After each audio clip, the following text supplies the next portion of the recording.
আজকে আমাদের একেবারে সমাপ্তির দিন। আজকে আমাদের ভাগবত কথা আমরা বিশ্রাম রাখবো। বিগত 3 দিন ধরে আমাদের এই কথা আলোচনা হচ্ছে। খুব আনন্দের বিষয় যে আমরা ভক্তরা এত রাত্রি পর্যন্ত এত ঠান্ডার মধ্যেও বুঝতে পেরেছি আসলে ভগবানই বসিয়েছে। এই ভাগবত ভগবানের কৃপা ছাড়া, করুণা ছাড়া ভাগবতের আসরে বসে এত সুন্দরভাবে কথা শোনাটাও কিন্তু সম্ভব নয়। এটা তার কৃপা, তার করুণা। তো সুখদেব গোস্বামী যার অবস্থিত এই ভাগবত, যার থেকেই প্রথম ভাগবতের সূচনা হয় এবং রাজা পরীক্ষিত অভিশাপ যাকে দিয়েছিল ঋষিগণ, সেই রাজা পরীক্ষিত এই শ্রীমদ্ ভাগবত কথা শুনে কিন্তু মুক্তি পেলেন এবং তার সদ্গতি লাভ হল। তাহলে এখানে বুঝতে হবে যে আমরা যে আজকে ভাগবত কথার মধ্যে এসেছি, প্রত্যেকটি কথার মধ্যে প্রত্যেকটি সময়ে কিন্তু সাক্ষাৎ ভগবান বিরাজমান। প্রেম সে বলি ভক্তবৎসল ভগবান।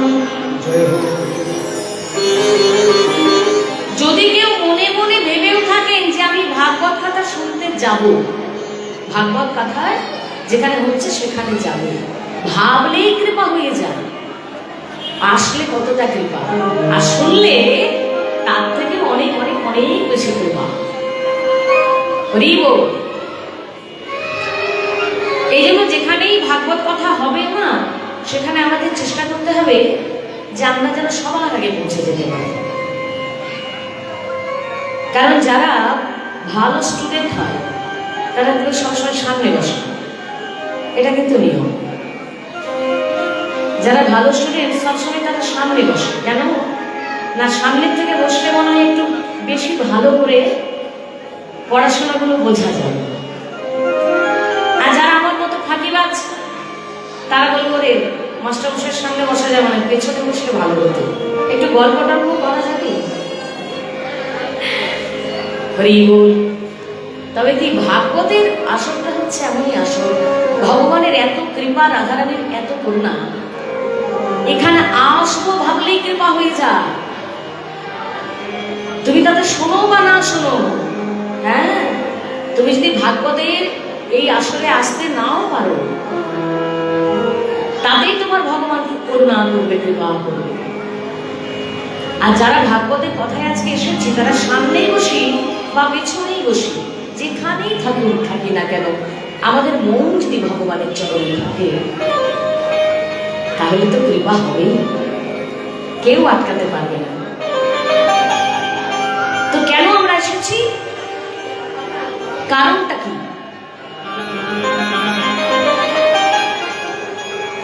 কারণ একটাই যে আমরা সত্যি সবাই বিভ্রান্ত, সংসার ধর্ম করতে গিয়ে বিভ্রান্ত হয়ে পড়েছি। কোনটা করলে ঠিক হবে, কোনটা করলে ভুল হবে, নিজেরাই খুঁজেই পাচ্ছি না। কিংকর্তব্য বিমূঢ়, কি করব? সংসারে যে শুধু যাতনা, ক্লেশ, যন্ত্রণা, ছটফট করছে প্রত্যেকটা মানুষ। কম বেশি সবারই জীবনে দুঃখ, প্রত্যেকটি সংসারেই কিন্তু দুঃখ রয়েছে। আর সেই দুঃখ থেকে মুক্তি পেতে গেলে আমাদের যেটা প্রয়োজন সেটা হচ্ছে বেদের জ্ঞান। বেদের জ্ঞান ছাড়া আমরা কিন্তু কখনো মুক্তি পেতে পারবো না। আর সেই মহাঋষি বেদব্যাস তাঁর কৃপাতেই আমরা আজকে বেদের পরিপক্ক ফল, নিগম কল্প তরুর গলিতম ফল, কালকে নিয়ে বিশদ আলোচনা হয়ে গেছে। একবারে পাকা ফল বেদের, বেদের যে নিয়ম সেটা তো আমরা রাখতে পারবো না, বড্ড কঠিন। আমাদের দুঃখ মোচন হবে না বুঝতে যদি না পারি, জানতে না পারি, তাহলে কি করে আমরা সংসারে সেই ব্যাপারগুলো প্রয়োগ করব? যে কারণে বেদব্যাস অর্থাৎ ব্যাসদেব নিজ গুণে কৃপা করে আমাদের এই নিগম কল্পতরুর গলিতম ফলম শ্রীমদ্ ভাগবত গ্রন্থের সূচনা করলেন এবং আমাদেরকে কৃপা করে প্রদান করলেন। প্রেম সে বলিয়ে ভাগবত ভগবান কি জয়, প্রেম সে বলিয়ে প্রভু ব্যাসদেব কি জয়। তো ব্যাসদেব যে শুধুমাত্র ভাগবতের কথা দিয়েই আমাদের বোঝাবার চেষ্টা করেছেন তা নয়, তিনি অনেক অনেক পুরাণ রচনা করেছেন। এছাড়া আমাদেরকে মনুষ্য জীবনে যাতে আমরা প্রকৃত মানুষ হতে পারি, মানুষ হয়ে প্রকৃত ধর্মটা করতে পারি, সে তার শিক্ষাও তিনি দিয়েছেন। আমরা যাতে কষ্ট না পাই, আমরা যাতে যন্ত্রণা না পাই, আমরা যাতে প্রত্যেকটা মানুষ খুব আনন্দে থাকতে পারে,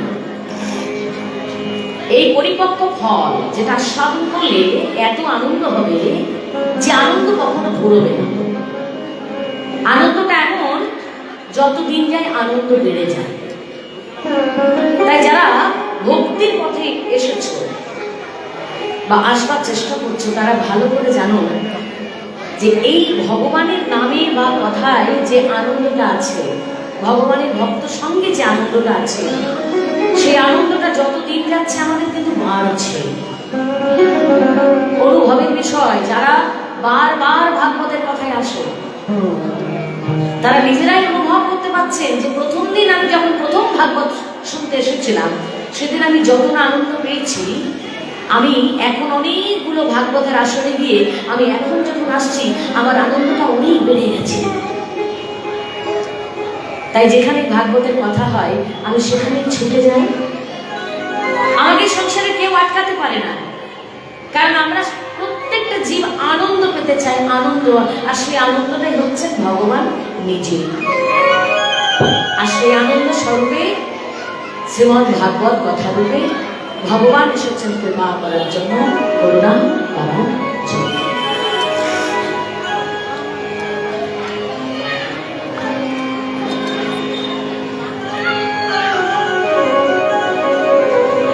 তাই আমরা যতক্ষণ এখানে বসবো, যতক্ষণ এখানে কথা শুনবো, আমাদের মধ্যে যেন অটুট বিশ্বাসটুকু থাকে যে ভগবান আছেন। আমি আমার জীবনের কথাই বলি, আমি একদিন ভেবেছিলাম সত্যি কি ভগবান আছেন? ভগবানের এত গান গাই, এত কীর্তন করি, এত কথা বলি, ভগবানের সঙ্গে এতগুলো বছর কাটিয়ে দিলাম, ভগবানের কথাতে সত্যি কি তুমি আছো? ঠাকুর ঘরে বসেই একদিন এই অনুভূতি আমার হয়েছিল, যদি আছো তো প্রমাণ কি? তো সত্য কথায় ভগবান আমি প্রমাণ দিয়ে দিয়েছি।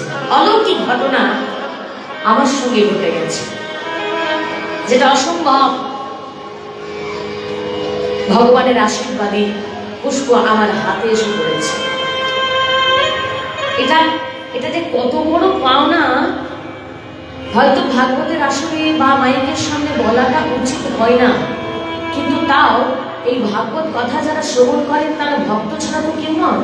তা ভগবানের কথা, ভক্তের কথা ভক্তের কাছে বললে প্রেম আরো বেড়ে যায়। আমি নিজে প্রমাণ পেয়েছি যে ভগবান আছেন, একেবারে সাক্ষাৎ তিনি আমার দর্শন দিয়েছেন।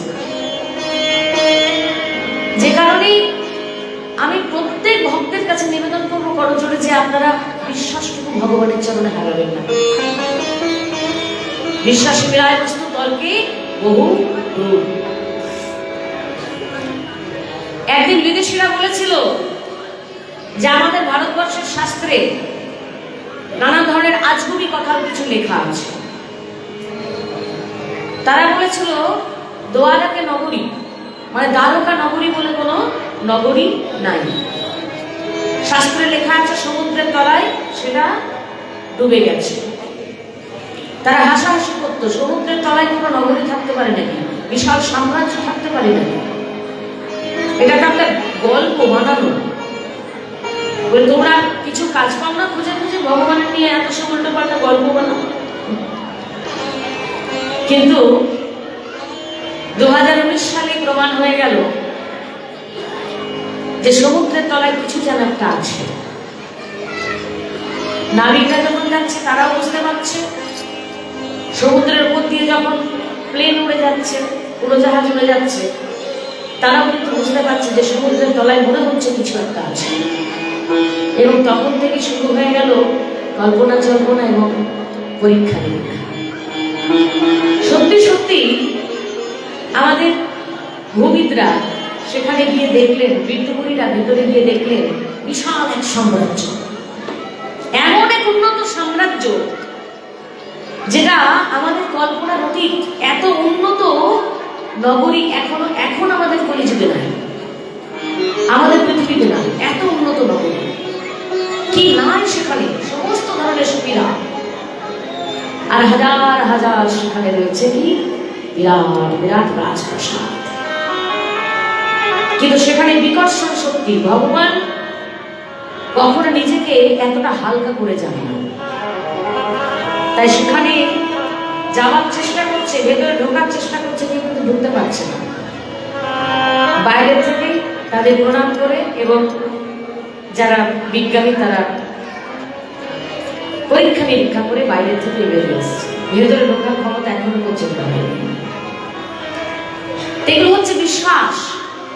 শাস্ত্রে যতগুলো কথা লেখা আছে প্রত্যেকটার প্রমাণ আছে, বিনা প্রমাণে একটা কথাও লেখা হয়নি। বিশ্বাসের পরে যেটা আসে, বিশ্বাস থেকে আসে শ্রদ্ধা, শ্রদ্ধার পরের কথাটাই হচ্ছে ভক্তি, আর ভক্তির পরেই যেটা আসে সেটার নাম হলো প্রেম। প্রেম সে বলিয়ে রাধে রাধে, জয় শ্রী রাধে। তাই আজকে আমরা এসেছি, আজকে আমাদের কথা হবে কৃষ্ণলীলা। কৃষ্ণলীলার উপরেই আমরা বেশি থাকার চেষ্টা করব, তবে তার মধ্যে কিছু আমাদের বৈষ্ণব তত্ত্বের কথা রাখতেই হবে, না রাখলে আমাদের ভাগবতের আসরটা সম্পূর্ণ হবে না। কারণ বৈষ্ণব তত্ত্ব না থাকলে ভাগবতটা পরিপূর্ণ হয় না। আর সেই বৈষ্ণব যার নিয়ে আমরা কালকে আলোচনা করেছি, মহাপ্রভু নিজে এসেছিলেন, তিনি বৈষ্ণব ধর্মের জাগরণ ঘটিয়েছিলেন। আর সেই জাগরণ ঘটেছে বলেই এখনো পর্যন্ত বাংলার ঘরে ঘরে এত বড় বড় ভাগবতের আসর, কীর্তনের আসর। এসব বৈষ্ণবের কৃপা। বৈষ্ণব হইতে মোর মনে বড় ছিল স্বাদ, তৃণাগতি শ্লোকেতে পড়ি গেল বাদ। তা আমাদের মধ্যে অনেক এমন ব্যক্তি আছি যারা গুরুচরণ আশ্রয় করে সাত্বিক আহার করি, মানে নিরামিষ আহার, মাছ মাংস পেঁয়াজ রসুন এগুলো গ্রহণ করি না। এটা সাধু সঙ্গ বা গুরুদেবের কৃপাতেই সম্ভব হয়েছে। এমনকি মালা তিলকও করি।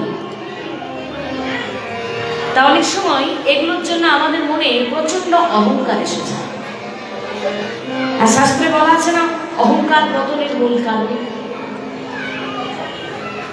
এই অহংকারটা দূরীভূত করার জন্য ভগবান সুন্দর করে শিক্ষা দিয়ে গেলেন, মহাপ্রভু শিক্ষা। বৈষ্ণব হইতে মোর মনে বড় ছিল স্বাদ, তৃণাগতি শ্লোকেতে পড়ি গেল বাদ। যিনি বৈষ্ণব তন্ত্রটাকে, বৈষ্ণব সমাজটাকে জাগরিত করলেন, জাগিয়ে তুললেন, সবার মধ্যে বৈষ্ণবতা দেবার চেষ্টা করলেন, যার জন্য বৈষ্ণবের ব্যাখ্যা কাকে বৈষ্ণব বলে তিনিই দেখালেন। তৃণাগতি শুনিচ্ছেন তরুরী বসে শোনা, অমানি নামান ওদের ক্ষেত্রীয় সদা হরি। তৃণাগতি শুনিচ্ছেন তরুরী বসে শোনা, আমানি নামান দেন কীর্তনীয় সদা হরি। কীর্তনীয় সদা।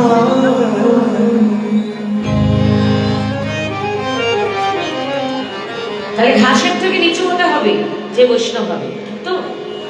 হ্যাঁ, ঘাসের থেকে নিচু হতে পেরেছি আমরা? অসম্ভব। বরং সাধারণ যারা কথা কিছু মনে নেবেন না, বরং যারা এখনো পর্যন্ত বৈষ্ণবের জায়গায় পৌঁছাতে পারেননি, বৈষ্ণব সঙ্গ বা বৈষ্ণবের সান্নিধ্য এখনো যাদের হয়নি, তাদের মধ্যে অনেকেই আছেন তারা নিচু হতে পারে। কিন্তু যারা বেশ কিছুদিন ধরে বৈষ্ণবের পথে আমরা এসে গেছি, তাদের মধ্যে এত অহংকার যে আমরা নিচু হতে পারি না। সবসময় আমাদের প্রতিষ্ঠার চিন্তা, প্রতিষ্ঠা। আমার গলায় তুলসী কাষ্ঠের মালা আছে, আমার বৈষ্ণবের তিলক আছে, আমি নিরামিষ আহার করি, আমি একাদশীর মতো করি, আমি এত কিছু করি, ভগবানের সেবা করি। অতএব আমি যদি কারোর সঙ্গে দেখা করি বা আমি যদি সেখানে যাই, আমাকে যেন একটা ভালো আসন দেওয়া হয় এবং আমাকে যথেষ্ট সম্মান করা হয়। প্রেম সে বলিয়ে রাধে রাধে। মহাবিপদ। ভগবান নিজে বললেন প্রতিষ্ঠা হচ্ছে এমন একটা জিনিস বলছে টাকা পয়সার লোভ থেকেও তুমি বেঁচে যাবে। টাকা পয়সার একটা সময় তোমার বিতৃষ্ণা জেগে যাবে, ধুর ধুর ধুর, এগুলো ভালো নয়, টাকা পয়সা এগুলো সব মিথ্যা, এগুলো ভালো নয়, এগুলো যত থাকবে তত খারাপ। কিন্তু প্রতিষ্ঠা একটা এমন জিনিস, ওই মৃত্যুর সময় পর্যন্ত তোমাকে করে করে খাবে।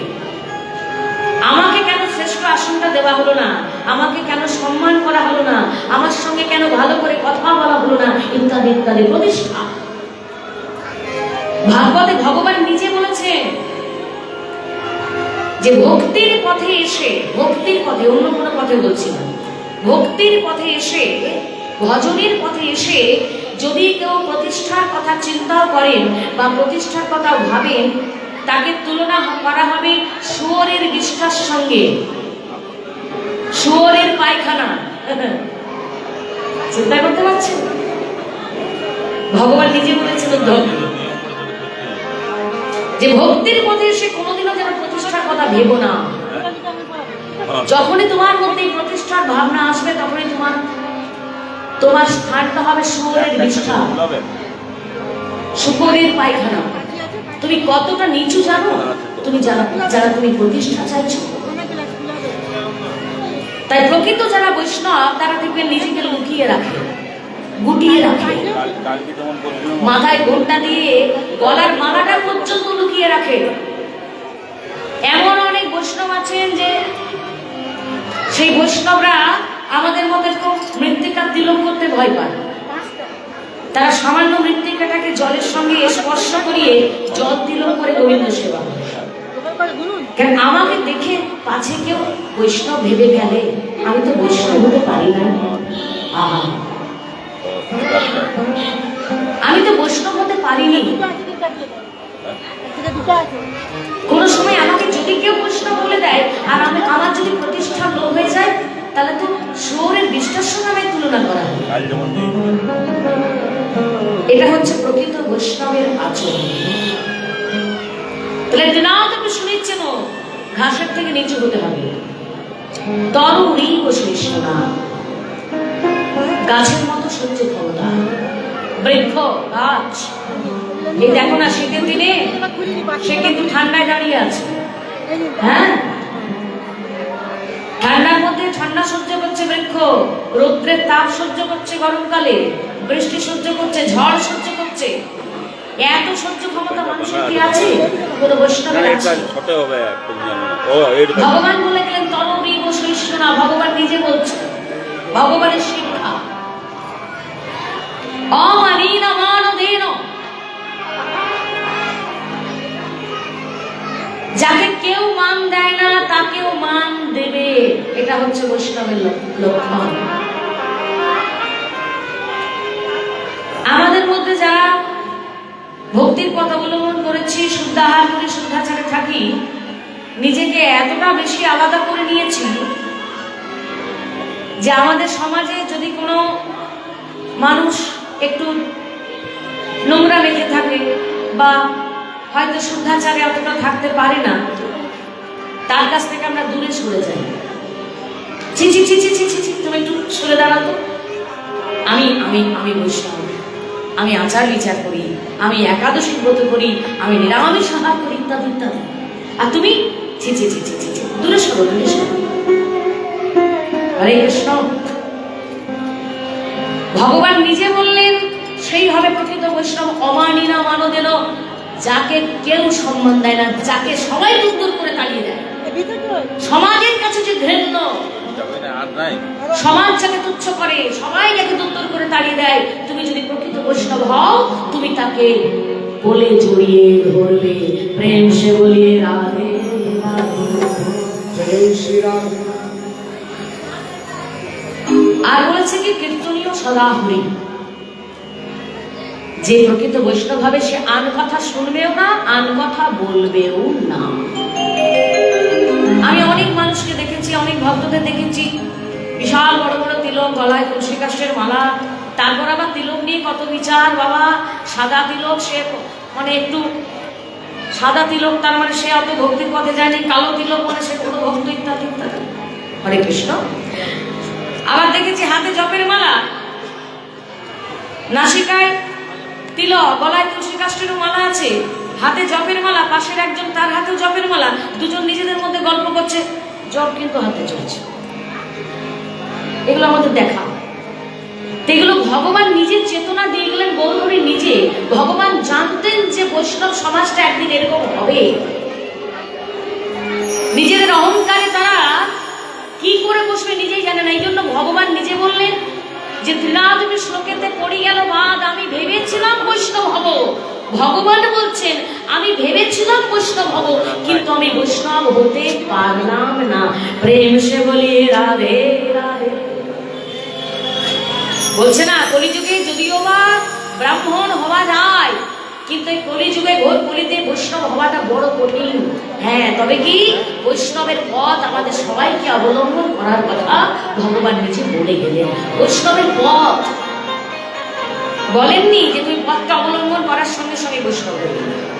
আরে আমি এখনো মানুষই হতে পারিনি।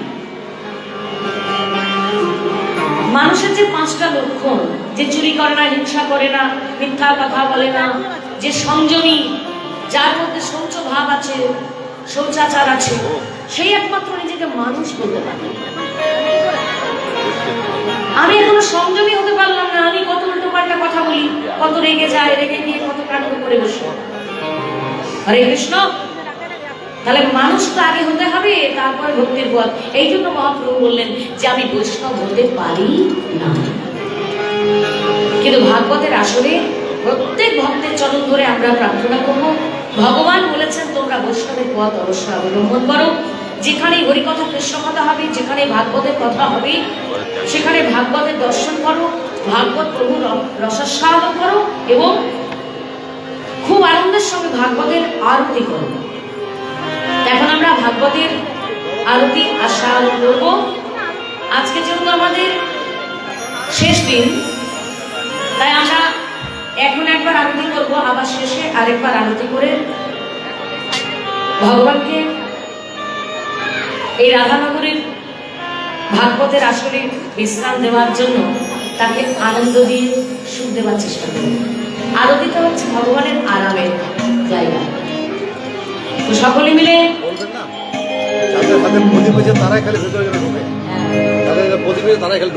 বেশ।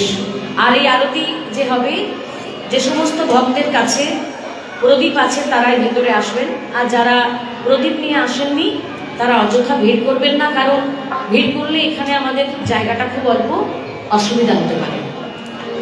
তা আমরা ভগবানের নামে এসে যদি ভেতরে ভক্তি থাকে, ওখানে বসে বসে কিন্তু আরতি হয়ে যাবে, হবে না? যে যেখানে বসে আছে সেখানে বসেই কিন্তু আরতি হবে। তা বেশ, যাদের কাছে প্রদীপ আছে তারা অবশ্যই এগিয়ে আসবেন, কারণ দামোদর মাস দীপদান এই সময় হয়। দীপদানের মাস, 1 দিন থেকে 30 দিন পর্যন্ত প্রদীপ দানের কথাও শাস্ত্রে লেখা আছে। যারা নিয়ম সেবার মাস পালন করেন তারা একাদশী থেকে একাদশী, এমনকি কাত্যায়নের ব্রত করেন, তারাও বিভিন্নভাবে গুরুদেবের কাছ থেকে যে যেমনভাবে পেয়েছেন সেভাবে পালন করেন। তবে আমরাও যারা বৃন্দাবনের ভক্তের সঙ্গে যুক্ত, তারা কিন্তু দামোদর মাস পুরোটাই দীপদান উৎসব পালন করি। কারণ গ্রাম বাংলার প্রত্যেক ঘরেই তুলসী মঞ্চে বিশেষ করে এই কার্তিক মাসে দীপদান করা হয়, যাতে আমাদের জীবনের সমস্ত অন্ধকার দূরীভূত হয়ে জীবন আনন্দে ভরে ওঠে।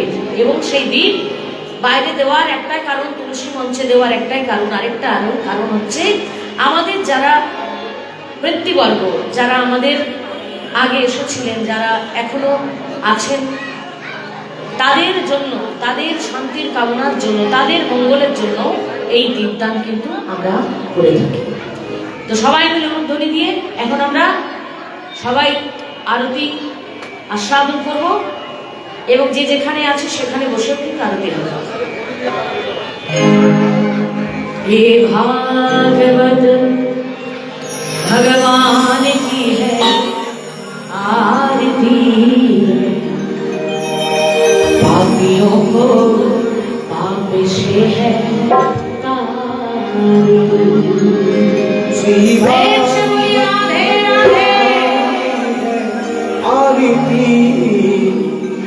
पापियों को পাপে সে যে